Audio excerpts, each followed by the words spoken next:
Just a few brief words on the stylists of the Hellenistic and Roman era for our purposes for the class. I don't want to step on anybody's toes here or steal their thunder or whatever cliche we might use here. Tried not to do that with the Rhetorica ad Herennium, but since some folks are going to be holding forth on some of these texts, I just want to hit the highlights, things that you need to be on the lookout for as you're reading through it.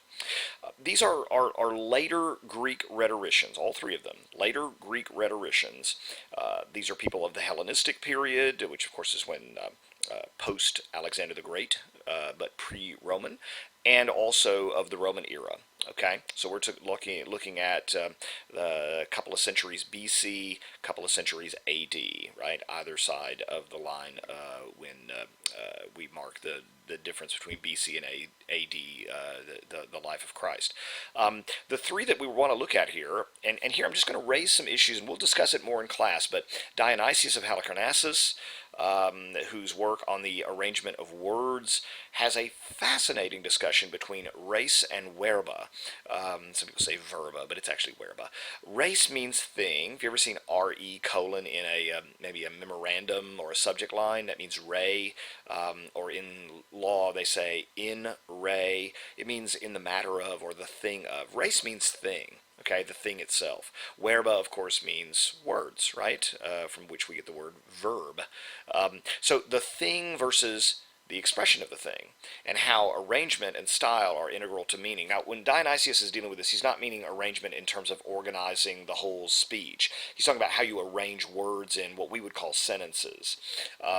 At the time, they didn't have a concept of sentences, right? So their punctuation wasn't the same. There was no such thing as a paragraph. That didn't come until the Middle Ages. And there's no such thing as the modern notion of a sentence. What they would have is periods, which would be groups of words that go together and express a full thought. We'd call that a sentence, but they didn't really have the same kind of punctuation that we do, like semicolons and colons and commas and periods and things like this.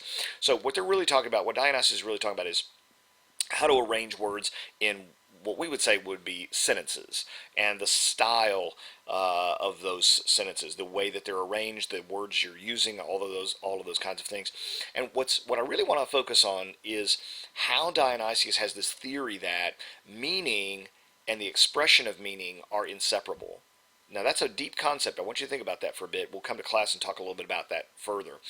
The other thing that you need to look at is how Dionysius has a very sophisticated view of the holistic function, or I'm sorry, a holistic view of the function of a text or how it operates. He doesn't just want to break it down. You know, the temptation is to look at the canons and look at the types and all the things that we just talked about with Aristotle, and that's all well and good, but Dionysius really wants to bring us back and say, now wait a minute, it's not just the sum of the parts, it's how the parts operate together that's important. And you know, he really doesn't want to just dissect the frog on the dissecting table. He wants to look at the whole organism and how it functions as a complete symphonic kind of unity is what he's looking at. But he does break some things down, the functions of arrangement, the things you want to accomplish. He does. He says you need to be, when you arrange a sentence or when you craft a sentence, that's another way to look at it. And I'm using arrangement here. I have to be very careful because he really means that on the arrangement of words, not arrangement as one of the canons, which we'll look at later. So be very careful. He's talking about how you put words together in what we would call sentences. The things that you want to do to craft a good sentence, you need to be careful about your diction, word choice, where you place the words, and then the editing. He has this marvelous metaphor in there, which we'll look at in class. But he also wants to look at the aesthetic considerations as being paramount over logic even. In other words, what's most important to Dionysius is having an aesthetic effect on the audience, and not so much what Plato would prize, which is arriving at truth through dialectic. So here you again have a guy who's kind of returning back to the sophistic way of looking at things. It's no coincidence that a guy named Hermogenes down at the bottom of this slide is part of what's called the second sophistic movement, okay? And that is in the Roman Empire, guys who were from Greece who were emphasizing style, sometimes over substance. Stylistic pyrotechnics, if you will, sometimes inflated diction. Dionysius is not quite there, but he certainly is privileging style over logic if he has to, right? Because it's the effect that's most important. Looking at Demetrius on style, this is the first. This is really interesting. This is the first extensive discussion on letter writing. You don't really see this among the Greeks. You don't really see it much among the Romans until later.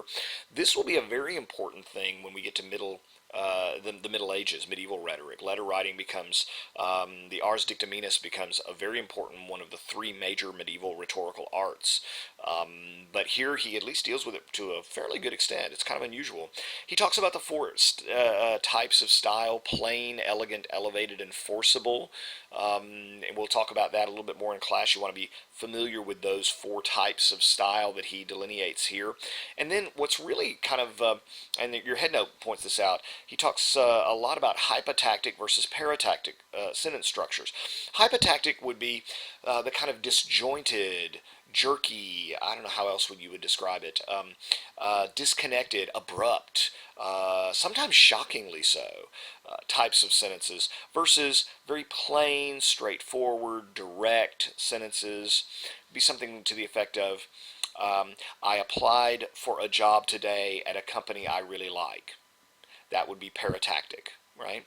As opposed to hypotactic, which would be something like, applying for a job, companies that you like, skills you have, these are the things you must match up, right? See how one is much more kind of dramatic and herky-jerky and kind of unusual. It's not kind of the more natural flowing sound versus paratactic, which is more plain.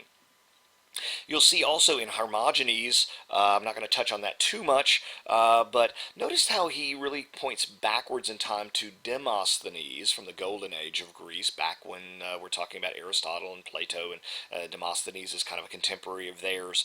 He's the model that's held up. He's the guy that we all want to be like. He's the great orator, and holding him up, Isocrates wanted to make great orators. By the time you get to Hermogenes, by the time you get to the Roman Empire and the Greeks who are teaching rhetoric during the Roman Empire, guys like Hermogenes, who are part of this thing called the Second Sophistic, they're holding up actual historical models of guys that you want to be like, right? And Demosthenes is the quintessential great orator that we all ought to be like, according to Hermogenes. He then puts forward 7 different types of style, not just 4. He even goes 3 more further than Demetrius. But the most important thing here with Hermogenes is be on the lookout for this. That what he really wants is this synthesis of the types of style and the occasion upon which you would use them. Okay, so he's looking at, pick the right style for the right occasion. He wants a synthesis between the types of style that you're going to use and the occasion on which you're going to use it. And this can be, according to Hermogenes, fairly easily determined. This is not a thing that's really kind of open for debate with Hermogenes. When you find yourself in the right position or spot or the kind of audience and place and circumstance and topic, one of these 7 ought to be obvious to you. And there is a right one to pick. It's not a matter of taste or choice or personal preference. So to that extent, Hermogenes too is somewhat prescriptive. Well, with the next lecture, we're going to get into Roman rhetoric proper, and we've got 2 monumental figures. We've got Cicero and Quintilian when you're talking about Roman rhetoric. Mostly Cicero to start off with, because he's such an important figure. But we'll continue our discussion in class and online with respect to Greek rhetoric throughout the balance of this session.